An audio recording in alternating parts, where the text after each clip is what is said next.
아멘. 아멘. 기도하겠습니다. 하나님의 은혜로 한 주간을 살았습니다. 주님이 인도하여 주신 것에 감사하며 오늘도 주의 은혜 보좌 앞에 나온 성도들에게 하늘의 문을 여셔서 복을 주옵시며 말씀을 열어 깨닫게 하옵시고 말씀으로 복 주시며 이 말씀의 복이 우리 온 집과 온 심령에 임하도록 도와주시기를 예수님의 이름으로 기도합니다. 아멘.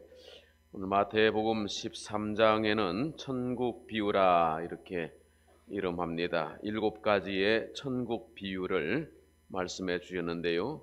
그 첫 번째가 오늘 씨 뿌리는 비유고, 둘째가 가라지 비유, 셋째 겨자씨 비유, 넷째 누룩 비유, 또 다섯째 밭의 감추인 보화 비유, 그다음에 진주 비유, 맨 마지막에 그물 비유, 이렇게 7가지가 나옵니다. 마태복음 13장 34절에 보니까 예수께서 이 모든 것을 무리에게 비유로 말씀을 하시고, 비유라고 하는 것은 어떤 것을 설명하기 위해서 비슷한 것을 옆에다 둔다, 이렇게 실물을 보여주거나 아니면 어떤 이야기를 하거나, 비유는 사물을 설명하기 위한 하나의 교육 방법이 되겠습니다. 비유로 말씀하셨다. 비유가 아니면 아무것도 말씀하지 아니하셨다 그랬습니다. 천국에서 오신 예수님이 천국을 내가 이렇게 보았다, 천국은 이렇다 하면서 사실적으로 묘사를 하시면 좀 쉽게 우리가 알아들을 수 있지 않겠습니까? 그런데 비유로 말씀을 하셨다는 겁니다. 그 이유는 듣는 자가 깨닫게 하기 위해서고, 듣는 자가 또 깨닫지 못하게 하려 하심이라. 반어적인 어떤 뜻이 있는데요. 듣는다고 다 깨닫는 거 아니에요. 그러나 듣고 깨닫는 자가 있고, 들어도 깨닫지 못하는 사람이 있습니다. 그들에게는 여전히 비밀로 남겨놓으시고, 듣고 깨닫는 사람은 전에는 몰랐는데 깨닫게 되니까 얼마나 놀라워요. 그래서 진리를 알고 진리 가운데서 자유함을 얻게 되니까 이 복음 안에 놀라운 비밀이 있다는 사실을 우리가 알게 되니까 세상의 어떤 것들도 이 비밀보다 더 소중할 수 없는 겁니다. 그래서 신앙생활이 너무나도 가치 있고 하나님 섬기는 것이 복되다는 것을 깨달아야 알게 되는 거예요. 깨닫지 못하면 여전히 이것은 미지의 것으로 남겨두게 되는 거죠. 그러나 이들에게도 언젠가는 하나님이 열어서 보여주고 듣고 깨닫게 되는 날이 온다는 거예요. 그래서 듣는 자가 깨닫게 하려고 비유로 말씀하시고, 들어도 깨닫지 못하게 하려고 비유로 말씀하셨다는 겁니다. 하나님의 섭리 속에 하나님은 믿는 자에게 깨달음을 주시고, 또 하나님의 성령의 은혜 속에서 어느 순간에 깨닫게 되는, 진리를 발견하게 되는 은혜가 있다는 겁니다. 우리는 이미 깨달았거나 아니면 아직도 완전히 알지 못하는 어떤 것이 있더라도 하나님께 의뢰하고 기도함으로 하나님의 말씀을 듣고 읽고 깨닫게 되는, 비밀을 알게 되는 은혜가 여러분에게 있기를 축원합니다. 이같이 정말 귀하고 보배 중에 보배인데 사람들이 모르는 경우가 있는 거죠. 아프리카 선교사가 선교지에 오지에 갔더니 아이들이 공깃돌을 가지고 놀고 있는 거예요. 근데 가까이 가서 보니까 너무너무 반짝이는 거예요. 그래서 보니 이게 보통 보석이 아닌 거예요. 다이아몬드인 거예요. 다이아몬드. 그 아이들은, 그 동네 사람들은 그게 너무 흔하니까 이게 그냥 반짝이는 돌이라고 생각했지, 서구와 유럽에서는 이게 너무나도 값진 보석이란 말이에요. 그러니까 알지 못하니까 다이아몬드를 가지고 공깃돌하고 노는 거예요. 자, 어떻게 해야 할까요? 이게 그냥 돌이 아니라 잘 가공하면 엄청난 부자가 된다는 것을 원주민들에게 알려줘야 하나요? 선교사는 당분간 그걸 그대로 두기로 했습니다. 왜냐하면 나는 보석 수집상이 아니기 때문에요. 복음 전도자이기 때문에 그렇습니다. 그게 돌이 아니고 다이아몬드 보배라고 얘기를 해주면 그보다 더 귀한 보배이신 예수가 귀하게 여겨질까요? 차라리 보석 수집상으로 돈 벌러 다니는 게 낫지 않겠어요? 목적이 그게 아니기 때문에 언젠가는 원주민들도 알게 될 것이지만은 스스로 깨닫기까지 비밀에 붙이기로 했다는 거예요. 이와 같이 우리가 살아가면서 정말 귀한데, 정말 보배로운데 사람들이 모르는 것들이 있다는 거예요. 그것이 비밀이라는 겁니다. 송명희 자매는 예수가 비밀이 되었다고 했습니다. 예수 그 이름 말할 수 없네. 그 이름 속에 있는 비밀을, 그 이름 속에 있는 사랑을, 그 사랑을 말할 수 없어서 그 풍부함 표현 못해서 비밀이 되었네. 그 이름 비밀이 되었네. 사람들 그 풍부함 알지 못해서 비밀이 여전히 비밀이다. 우리는 그 비밀을 알게 된 사람들이죠. 그러나 세상 사람들은 들어도 알지 못하는 가운데 있다는 겁니다. 그래서 예수가 비밀이라는 거예요. 그 다음에 말씀이 비밀이에요. 예수님이 가버나움 회당에서 생명의 떡에 대해서 말씀하실 때 제자들이 뭐라고 말하냐 하면요, 이 말씀은 참 어렵도다. 누가 들을 수 있느냐? 제자 중에 여럿이 듣고 이렇게 요한복음 6장에서 표현했습니다. 그러나 머지않아 제자들은 그 떡이 영생의 양식이고 바로 예수 그리스도임을 알게 되죠. 비밀이었는데 알지 못했는데 듣고 깨닫게 되었다는 겁니다. 또 교회가 비밀이라 그랬습니다. 에베소 5장 32절에 이 비밀이 크도다. 나는 그리스도와 교회에 대하여 말하노라. 그리스도가 비밀이고 교회도 비밀이라는 거예요. 교회가 왜 비밀이냐? 예수님께서 처음으로 교회에 대해서 언급하실 때 내가 이 교회를 반석 위에 세우리라. 내 교회를 이 반석 위에 세우리라 말씀을 하셨거든요. 예수님의 관심은 교회를 세우는 것에 있었습니다. 그래서 제자들을 불러 양육하셨죠. 그러나 제자들은 교회에 대해서 관심이 없어요. 다이아몬드에 관심이 있는 거예요. 세상의 영달을, 명예를 얻는 것에 관심이 있었어요. 교회는 굉장히 위험한 것이었어요. 교회를 세우면 핍박을 받거나 고난을 받았습니다. 복음을 전하러 다니면 많은 어려움을 만났습니다. 그래서 제자들은 주를 떠났고 예루살렘을 떠났습니다.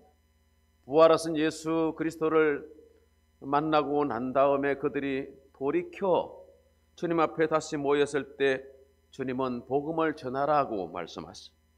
가서 세례를 베풀라, 가르쳐 지키게 하라, 교회 사역에 대해서 말씀을 하셨단 말입니다. 그리해서 그들이 성령의 능력을 받아서 복음을 전파하고 가는 곳마다 고난 가운데서 복음을 전파하고 그들이 그 자리에 죽기도 했지만은 그들이 희생한 곳에, 그들이 죽은 곳에 교회가 세워졌다는 거예요. 참으로 놀라운 일입니다. 사도 바울은 그 중에 한 사람인데 교회를 박멸하는 사람이었습니다. 교회를 핍박하고 예수 믿는 자를 잔멸하러 다녔던 사람입니다. 그러나 부활하신 예수 그리스도를 길 가운데서 만나게 되고 그 앞에 꼬꾸라지게 되죠. 그리고 예수가 하나님의 아들이신 것을 알게 되었습니다. 그가 여러 곳에 다니면서 복음을 전파하던 중에 그가 이제 포박을 당하고 가이사랴의 베스도에게 총독에게 신문을 받을 때에 신문하던 베스도 총독이 이렇게 말했습니다. 바울아, 네가 미쳤도다. 네 많은 학문이 너를 미치게 하였구나. 이렇게 말했습니다. 베스도는 예수를 알지 못했고 교회를 알지 못했습니다. 그러나 사도 바울은 교회가 비밀이라고 말했습니다. 왜냐하면 주님께서 교회에다가 당신의 소중한 생명들을 부탁하셨기 때문입니다. 교회에다가 하나님의 말씀을 부탁하셨기 때문입니다. 그래서 세상의 어떤 기관보다 교회가 귀한 것은 교회를 통해서 우리가 복음을 들을 수 있고 예수를 알게 되고 깨닫게 되는 것이 바로 어디냐? 하나님 앞이라는 것. 예배의 자리고 그것이 바로 은혜의 보좌요 지성소라는 겁니다. 그러므로 교회는 얼마나 소중한지, 이 교회는 나와 여러분에게 생명을 주었고 이 생명 까닭에 우리가 구원을 받은 것을 알게 되고 하나님의 자녀로서 우리가 당당하게 살아갈 수 있기 때문에 교회는 주님께서 오시는 그때까지 이 땅에 비밀인 것입니다. 이 비밀을 오늘도 주님께서 말씀 가운데 우리에게 보여주시고 들려주실 때에 여러분 마음을 열고 여러분의 영혼이 영적 눈이 떠져서 깨닫게 되는 은혜가 있기를 축원합니다. 씨 뿌리는 비유의 핵심은 바로 교회에다가 주께서 이 말씀을 부탁하셨다는 것에 있습니다. 3절 말씀 보니까 예수께서 비유로 여러 가지를 그들에게 말씀하였다. 그들이 누구냐? 저 불신자들이 아니라 믿는 자들에게 말씀을 우리에게 주셨다는 겁니다. 이들이 바로 제자들이고 오늘 주의 교회에 모인 권속들 하나님의 자녀들에게 이 말씀을 비유로 베풀어 주셨다는 겁니다. 씨 뿌리는 비유를 통한 하나님의 놀라운 계획과 섭리를 듣고 깨닫고 이 씨의 풍성함과 씨가 가져오는 놀라운 축복을 제자들과 오고 오는 교회가 받아야 할 것에 대해서 주께서 소망 가운데서 말씀하셨다는 거예요. 씨를 뿌리는 자가 뿌리러 나갔다. 뿌릴새 이래 되어 있죠. 여기서 씨는 하나님의 말씀을 이름합니다. 누가복음 8장 11절 말씀 보니까 씨는 곧 하나님의 말씀이요. 하나님의 말씀은 씨라는 거예요. 씨, 거룩한 씨라는 거예요. 하나님의 말씀은 완전하여 영혼을 솟생케 하고 하나님의 말씀은 우리를 살리는 힘이 있습니다. 듣는 자는 살아나리라. 하나님의 말씀을 듣고 깨닫고 하나님의 말씀을 통해서 하나님이 우리의 아버지신 것을 알게 돼. 하나님이 보내신 예수가 구원자인 것을 알게 되었다는 거예요. 말씀이 아니면 우리가 믿지 못했겠죠.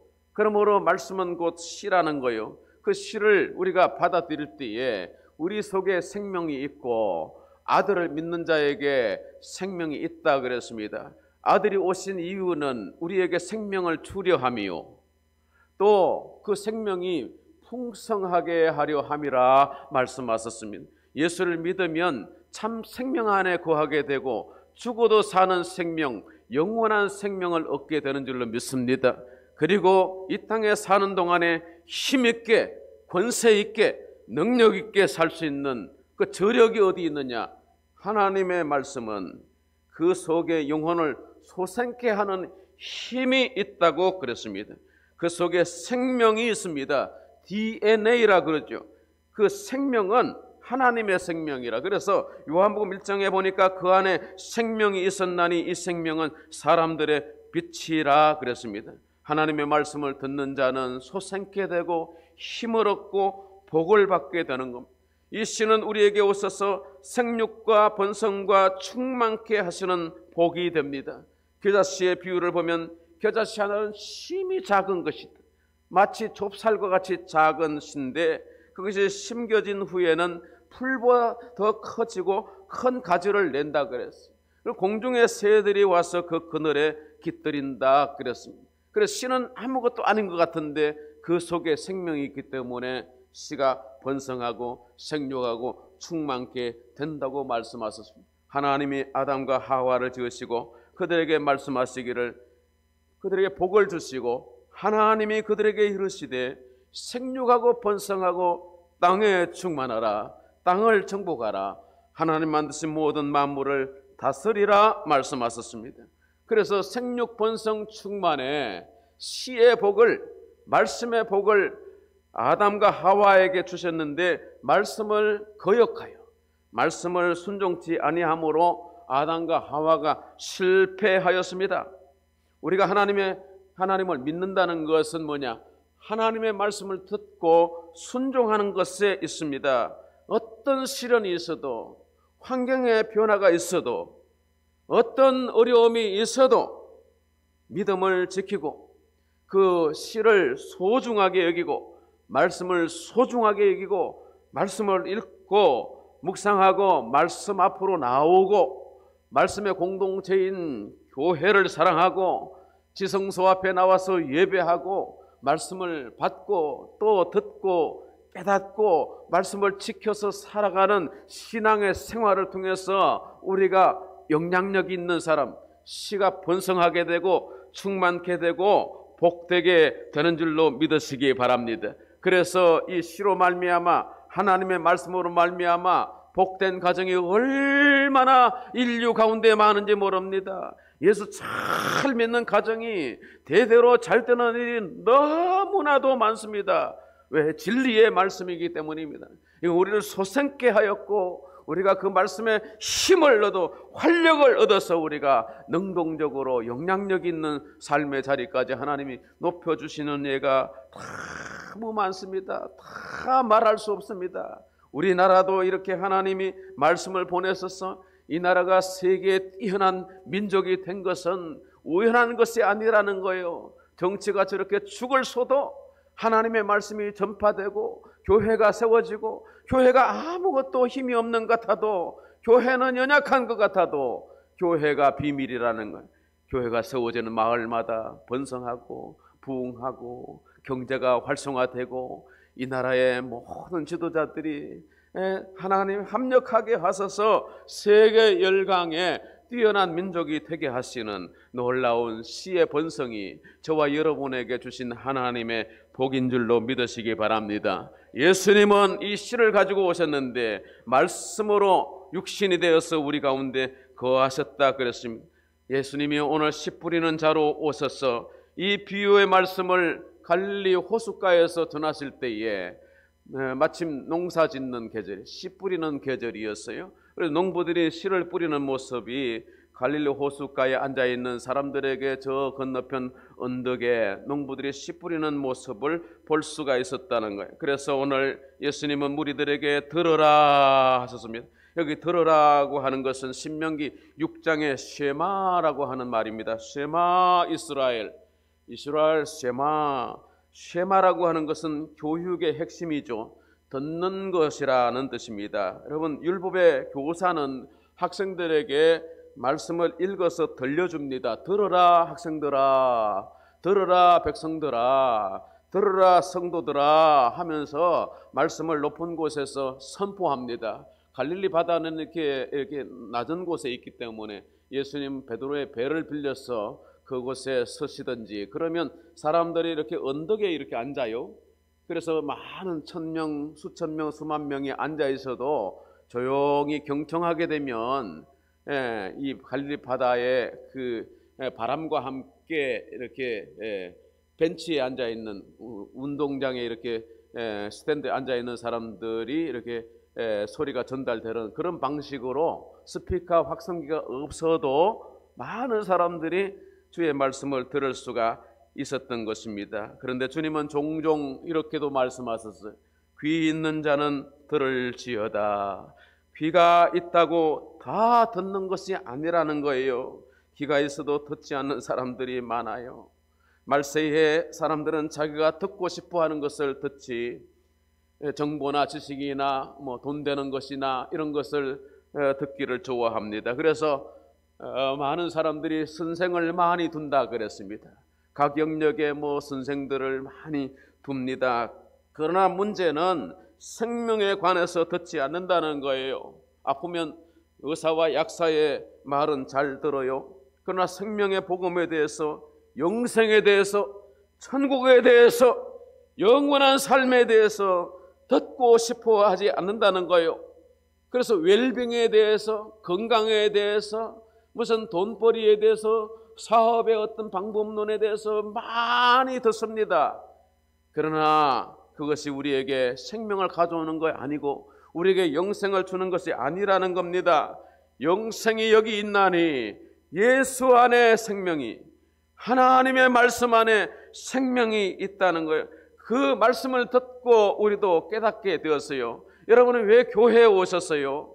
생명의 복음을 듣기 위해서 온 게 아닐 거예요. 대개는 다 그냥 어떤 계기에, 친구 따라 그저 어떤 행사에, 성경학교가 있었어, 여러 가지 계기로 교회를 왔는데 말씀을 듣고 그때는 깨닫지 못했잖아요. 그런데 한 번 나가고 두 번 나가고 또 듣고 하는 중에 그게 내게 믿음이 되었어요.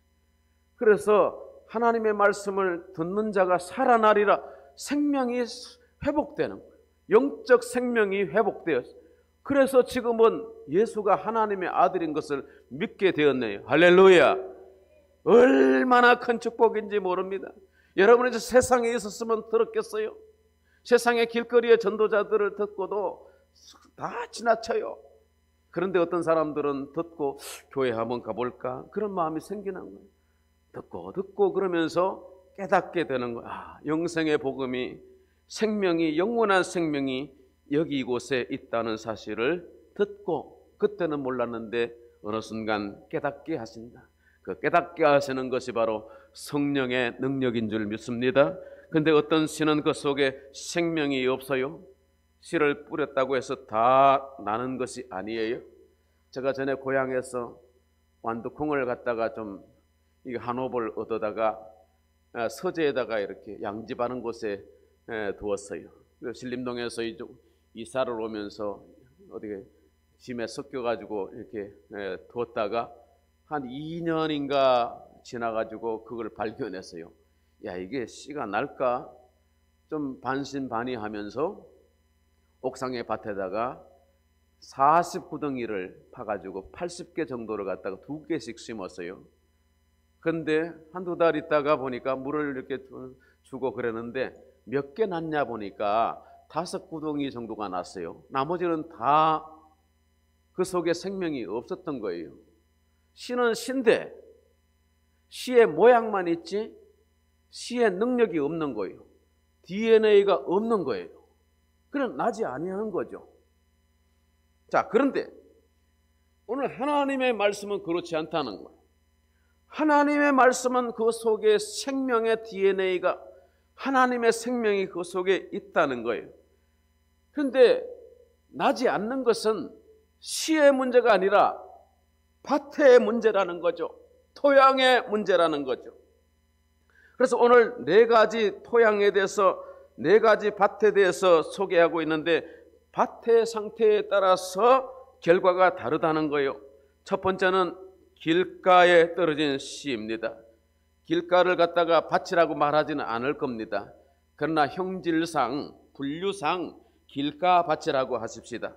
4절 말씀 보니까 뿌릴새 들어는 길가에 떨어짐에, 길가에 떨어졌다는 것은 헬라어로 파라덴 호돈이라고 해가지고 길을 따라서 뿌렸다, 이런 뜻이 되겠습니다. 길은 어때요? 딱딱하죠. 길은 그 속에 씨가 들어갈 수 있는 여지가 전혀 없어요. 그래서 완고한 마음, 굳어진 마음, 딱딱한 마음을 이름하는 것입니다. 이제 세상의 사람들은 길가밭과 같은 것입니다. 그래서 아무리 전도자가 외쳐도 그들 속에 씨가 들어가지 아니하는 겁니다. 그래서 왜 들어가지 않냐? 길 위에 떨어진 씨가 어떻게 되었다는 거예요? 새들이 와서 먹어버렸고.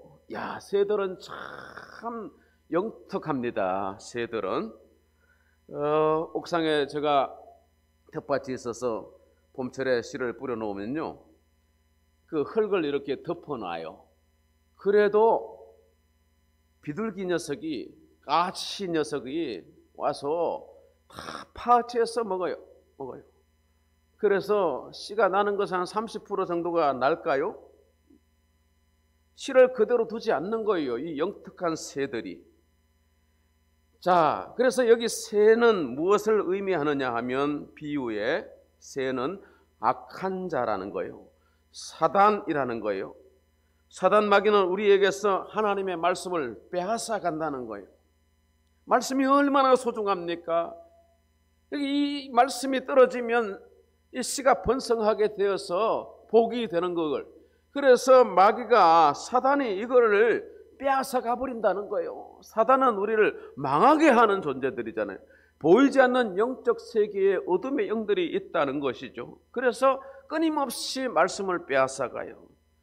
루이스라고 하는 작가의 악마의 편지에 나오는 한 이야기입니다. 어떤 노신사가 도서관에서 책을 뒤지다가 수많은 책 중에서 우연히 신앙에 관한 책을 한 권 만나게 되었습니다. 그러면서 이 노신사가 하나님이 어떤 분이실까? 그 하나님과 나는 어떤 관계를 맺어야 하는가? 이런 생각이 들었습니다. 그때 그 속에서 사단이 이렇게 속삭이지요. 뭐 고민할 거 있어? 지금은 점심시간인데 배고픈데 뭐 복잡한 생각을 하니 나가서 밥이나 먹자고. 그래서 노신사는 책을 내려놓고 식당으로 가서 점심을 먹는데 아까 그 책 생각이 나는 거예요. 의문이 들었어요. 하나님은 어떤 분이실까 궁금해졌어요. 그때 또다시 사탄이 방해를 하죠.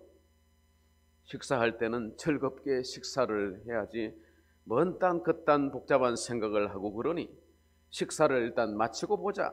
그래서 그 생각을 덮었어요. 식사를 다 마치고 식당을 나왔는데 다시금 마음의 갈등이 일어납니다. 다시 가서 그 책을 읽어봐야겠다. 내 궁금증을 풀어봐야 되겠다. 그때 또다시 사탄이 속삭입니다. 오늘은 피곤할 텐데 그만 집에 가지 그래. 쉬고 다음 주에 보면 되잖아. 일주일에 한 번씩 노신사가 도서관에 와서 책을 보는데 말이야. 다음 주에 보자고. 그렇게 그는 애써서 하나님의 말씀을 외면하고 사단의 보이지 않는 조정을 받으면서 집으로 돌아오게 되는 것입니다. 새들이 와서 먹어버렸고, 수많은 말씀을 우리가 받지만은 그러나 분주함 속에, 딱딱한 마음에 여유가 없는 분주한 생활 속에서 우리가 말씀을 빼앗길 때가 너무 많습니다. 그러므로 여러분, 길가와 같은 밭의 상태에 있지 않도록 항상 여러분의 은혜로 마음을 기경하시고 새롭게 되기를 축원합니다. 두 번째는 돌밭입니다. 돌밭의 문제가 뭡니까? 5절 말씀에 보면 들어는 흙이 얕은 돌밭에 떨어지며, 돌밭의 문제는 흙이 얕다는 거죠. 흙이 깊지 아니하므로 싹이 나오나, 6절에 보니까 해가 돋은 후에 타서, 그러니까 해가 강력한 햇빛에는 타버리는구나. 그래서 흙으로 덮어야 되는데요, 이 뿌리가 없으므로 말랐다.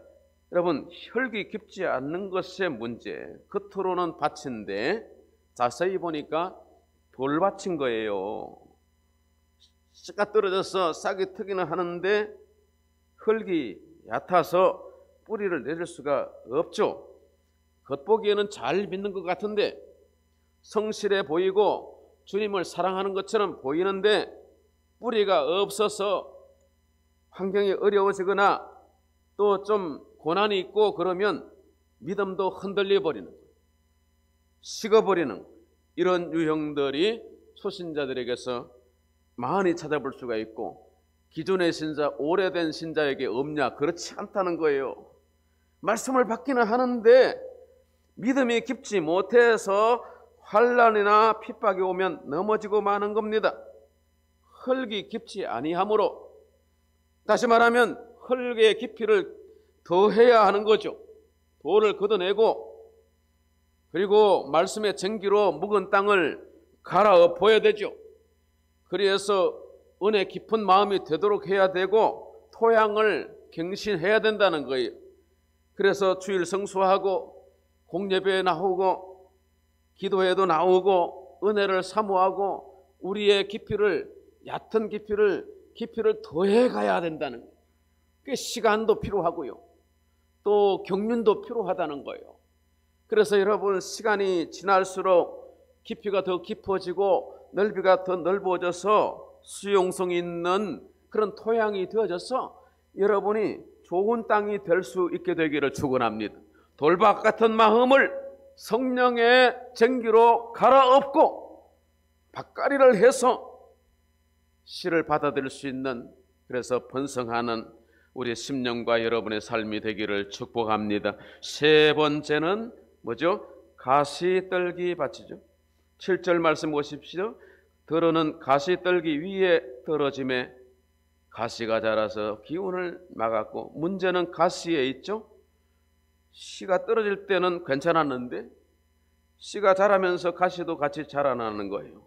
이 가시는 뿌리가 억센 것들, 피와 같은 거, 피, 그 다음에 또 억새풀 같은 거, 엉겅퀴 같은 거, 처음에는 같이 자라요. 그냥 두면 이게 다 커지고 뿌리가 깊어지기 때문에 곡식이 자랄 수가 없는 거예요. 그래서 농부들을 보면 계속해서 이렇게 김을 매주잖아요. 김을 매주는 거예요. 농사 짓는 사람들의 문제, 항상 보면 잡초 때문에 문제죠. 그 잡초를 제초제를 뿌리거나 또 비닐로 이렇게 다 이렇게 더 씌워가지고, 그리고 그 구멍만 뚫어가지고 곡식만 그 올라올 수 있도록 그렇게 재배하지 않습니까? 그래도 한 철을 그대로 두면 잡초밭이 돼 버리는 거예요. 그래서 계속해서 이제 밭을에게 김을 매주는 것을 볼 수가 있습니다. 여기서 가시는 무엇을 의미하는 거냐? 그 해설서가 뒤에 가서 있는데요. 마태복음 13장 22절 말씀에, 자, 한번 읽어보실까요? 앞에 말씀이 있습니다. 시작. 가시떨기에 뿌려졌다는 것은 말씀을 들으나 세상의 염려와 재물의 유혹에 말씀이 막혀 결실하지 못하는 자요. 염려가 있는 사람들은 말씀에 열매를 맺지 못하는 거예요. 염려, 걱정, 유혹, 욕심, 이런 것들이죠. 하나님의 말씀을 듣기는 하지만 그 말씀이 믿음과 결부가 되지 않고 여전히 걱정과 염려가 많습니다. 믿음이 없어서 맡기지를 못해요. 기도할 힘이 없으니까 유혹이나 욕심을 베어버리지 못해요. 그래서 생각대로, 욕심대로 사는 사람들이 많다는 거예요. 그래서 열매를 맺지 못하는 거예요. 왜 유실수가 3년이 지나고 5년이 지나도 열매를 맺지 못하냐? 이유는 바로 염려와 걱정, 유혹과 욕심에 있다는 겁니다. 여러분, 우리 그래서 성경을 보면 두려워하지 마라, 염려하지 마라, 아무것도 염려하지 말고 감사해라, 기도해라, 그런 말씀이 얼마나 많아요. 빌립보서 4장 6절에 아무것도 염려하지 말고 기도와 간구로 너희 구할 것을 감사함으로 하나님께 아뢰라. 염려하지 말라. 내 길을 한 자나 더 할 수 있느냐? 공중 나는 새를 보라, 들의 백합화를 보라. 심지도 거두지도 않은 하나님께서 기르신다고 말씀하세요. 근데 우리는 하나님이 없으니까, 말씀이 없으니까 여전히 관성대로 염려하고 문제를 만나면 걱정하고 앉았고 두려움에 자빠져 있습니다. 자포자기, 절망과 패배감 속에 살 때가 얼마나 많은지 모릅니다. 젤렌스키의 보고에 의하면 우리 인간이 염려하는 것들 중에 40%는 절대로 현실로 일어나지 아니하는 것들이라, 30%는 이미 일어난 것에 대한 것이라, 이미 일어난 것에 대해서 걱정할 거 없다는 것. 나머지 22%는 사소한 고민거리에 불과하다. 자꾸 그 고민을 키워가지고 있지도 않은 사실을, 이미 일어난 어떻게 할 수가 없는 것들을 염려하고 앉았다 그랬어요. 그러니까 92%는 염려할 게 없다. 나머지 8%는 뭐예요? 그 중에 4%는 우리가 어쩔 도리가 없는 것이라. 나머지 또 4%는 자기 힘으로 바꿀 수 없는 거래. 그러면 어떻게 하라는 거예요? 염려하지 마라. 걱정하지 마라. 염려하지 말고 기도하라.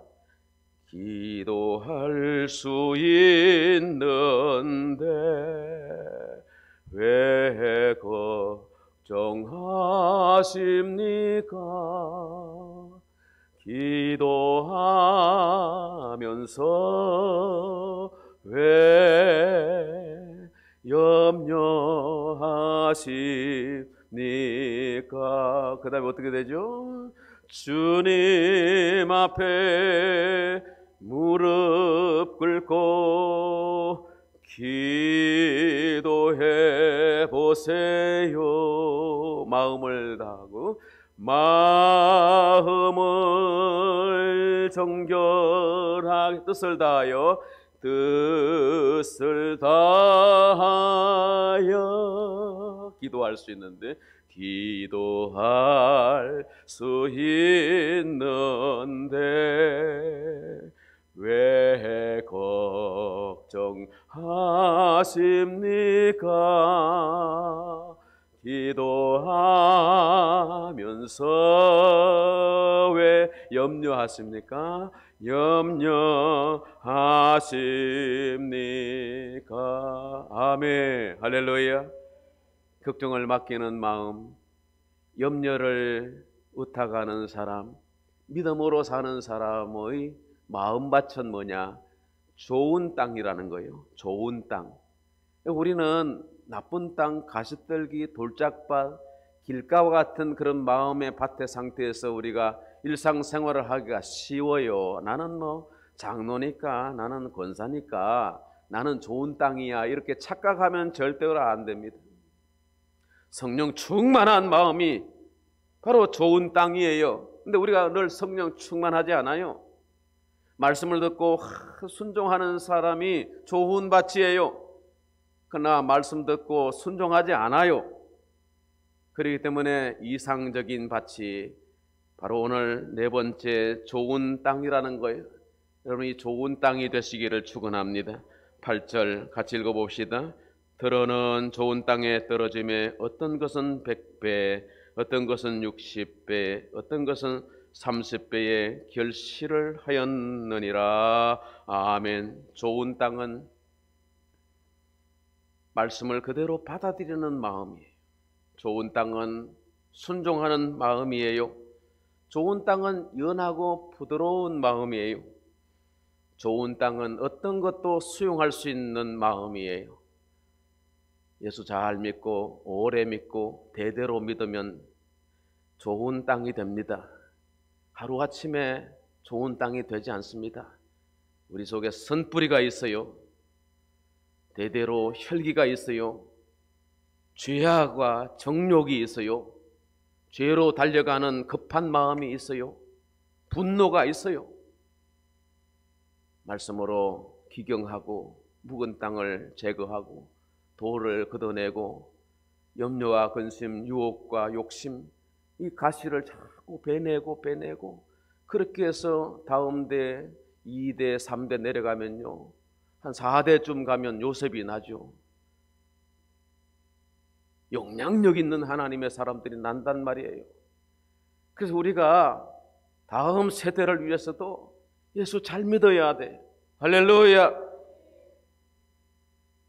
가장 인간다운 인간이 누구냐? 어거스틴은 겸손한 자라 그랬습니다. 사도 바울은 예수 그리스도의 겸손을 우리도 배우자 그랬습니다. 너희 안에 이 마음을 품어라. 그리스도 예수의 마음이니 십자가를 개의치 아니하시고 죽기까지 복종하시는 예수님은 도살장에 끌려가는 양같이 절대로 아니요, 안 돼, 그러면서 거절하지 않았습니다. 수용하셨어. 매를 맞으시고 채찍 맞으시고 침뱉음을 당하시고 갓시관을 쓰시고 양손 양발에 못 박히시고 십자가에 죽으신 희생 제물이 하나님의 아들, 우리의 구세주가 되셨다는 것, 우리는 그때 알지 못했어요. 전에는 알지 못했습니다. 그런데 예수가 하나님의 아들, 우리의 구세주인 것을 알게 되었습니다. 가장 겸손한 인간은 흙과 같은 마음을 가지고 있습니다. 흙은 어때요? 다 받아줘요. 심은 대로 거두게 하는, 흙은 그 위에 어떤 짐을 둬도 그대로 받아줘. 어떤 무게도 그대로 받아줘. 그게 집을 짓든 아파트를 짓든 흙은 그대로 그 무게를 받아들여요. 그래서 하나님은 우리를 만드실 때 다른 어떤 것으로 만들지 않으시고 흙으로, 부드러운 흙으로, 연한 흙으로, 찰진 흙으로 우리를 빚으시고 하나님의 생명력을, 성령을 부어 넣어주셔서 우리를 사람이 되게 하셨어요. 그래서 흙이라고 하는 라틴어 말이 휴밀리타스예요. 휴밀리타스. 그래서 인간은 흙에서 나왔다. 그래서 라틴어 어근에서 영어가 나오는데 휴만, 인간은 흙에서 나왔다는 거예요. 인간은 흙으로 돌아간다는 거죠. 흙으로. 그래서 가장 인간다운 인간이 겸손한 인간이에요. 그래서 영어로 humility라고 그러죠. humility. 그래서 가장 하나님이 기뻐하시는 사람, 겸손한 자를 찾으시느니라. 좋은 땅이라는 거예요. 좋은 땅. 여러분이 좋은 땅이 되어보세요. 행복할 거예요. 좋은 땅이 되어보세요. 사업이 잘 될 거예요.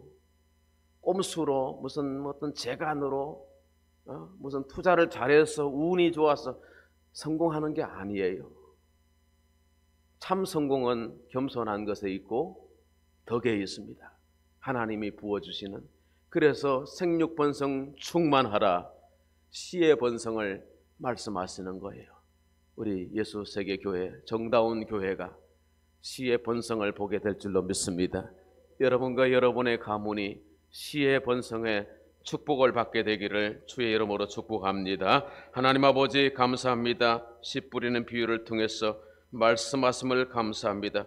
천국 복음을 듣고 믿게 하시고 하나님의 생명이 우리 속에 있음을 알게 하심을 감사드립니다. 하나님의 자녀로서 이 땅에 살 때 말씀을 귀히 여기고 말씀에 순종하여서 복받는 나와 우리의 집이 되게 하여 주시고 생명을 얻되 풍성한 생명에 이르도록 주여 축복하여 주시옵소서. 예수님의 이름으로 기도하옵나이다.